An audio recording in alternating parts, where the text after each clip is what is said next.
short-zenith bifurcated aortic stent graft. Both femoral arteries are surgically exposed. Wires and catheters are passed up through the aneurysm, which can be clearly seen on this picture. Arteriography is performed to find the renal arteries. We're screening the device to identify the marker on the short limb, which we can now see being pointed to. The device is slowly rotated to confirm its position. The Zenith delivery kit is introduced over a Lunderquist wire through the iliacs and into the aneurysm itself.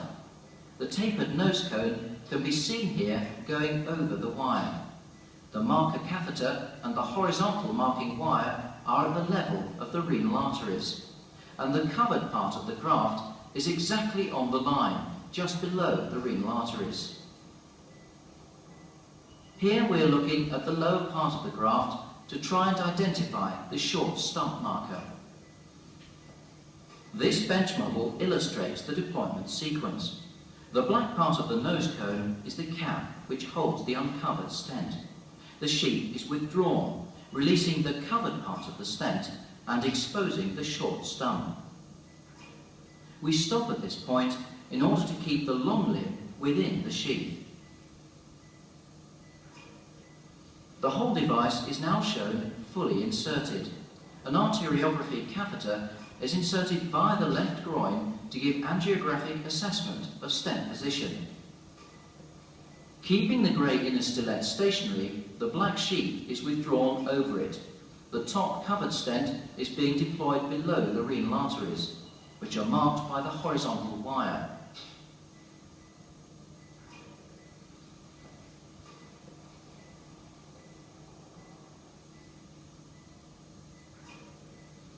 The sheath is slowly withdrawn until the short stump is seen to be released.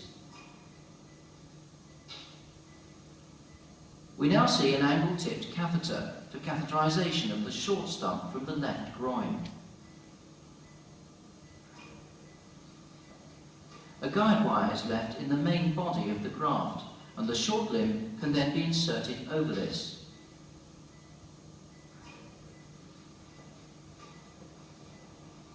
An angiogram is performed through the central lumen of the device.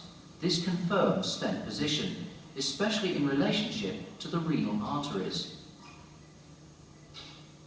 Until now, premature release of the top stent has been prevented by the trigger wire.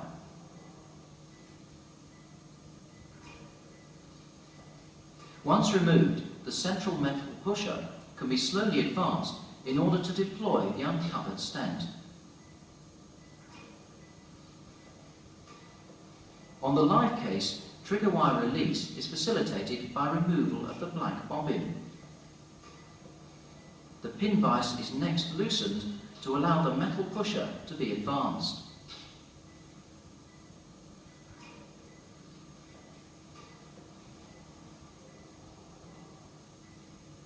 As the metal pusher is advanced, the uncovered stent is seen to be released on the screening.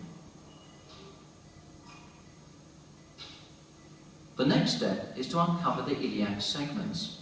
The long limb of the main graft is deployed first. The short limb is deployed with at least one whole stent overlap.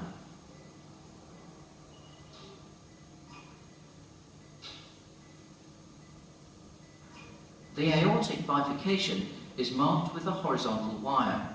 The right iliac angiogram is performed via a 4 French catheter, inserted at the time of the arterial cut-down. This identifies the iliac bifurcation. Releasing the long limb, the grey central catheter is held still, whilst the black sheath is slowly withdrawn over it. Now the short limb is released using the same technique as before.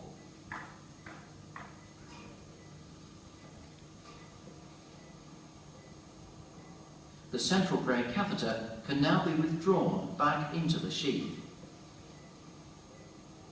The safety wire securing the long limb to the device is now removed.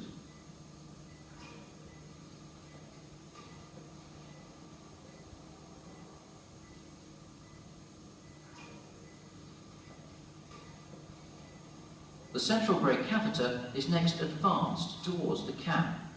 Once both parts are docked together, the whole delivery system is withdrawn into the sheath.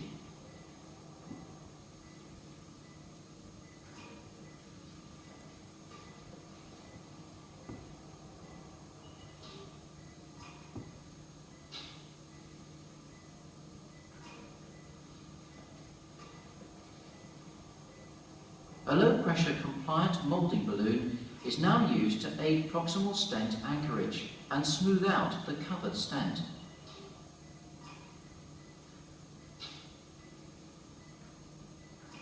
Also, this is used to aid iliac seal on both sides.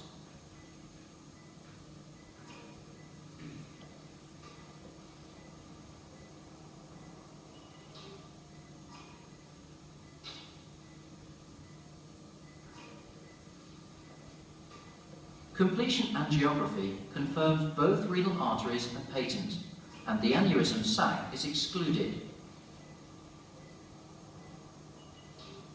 Both internal iliac arteries are patent with no leak.